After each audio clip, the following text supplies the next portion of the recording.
চকবাজারের চুরিহাটা ট্র্যাজেডির পর সব মহল থেকে দাবি উঠেছে পুরান ঢাকাকে নিরাপদ করার। দাবির পরিপ্রেক্ষিতে প্রধানমন্ত্রীর নির্দেশে পুরান ঢাকাকে নিরাপদ করতে উদ্যোগ নিয়েছে ঢাকা দক্ষিণ সিটি কর্পোরেশন। এ বিষয়ে সিদ্ধান্ত নিতে সোমবার সকালে সংশ্লিষ্ট সংস্থাগুলোকে নিয়ে জরুরি বৈঠকে বসেন মেয়র সাইদ খোকন। এ সময় সংস্থাগুলোর পক্ষ থেকে উঠে আসে নানা পরামর্শ।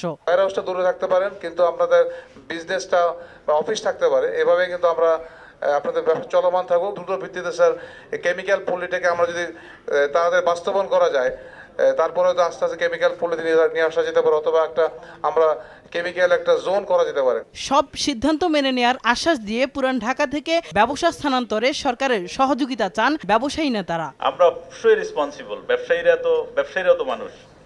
তো সুতরাং আমি মনে করি যে আমাদের এখন সময় এসেছে যে আমাদের রিলোকেশনগুলি খুবই দরকার। তবে এটিকে সংঘবদ্ধভাবে সুন্দরভাবে আমাদের সুন্দরভাবে সবার অংশগ্রহণে করা। 1 মাসের মধ্যে কারখানা স্থানান্তরে ব্যবসায়ীদের বাধ্য করা হবে বলে জানান মেয়র। বাসা বাড়িতে এই অবৈধ ঝুঁকিপূর্ণ কেমিক্যাল এর অস্তিত্ব পাওয়া যাবে।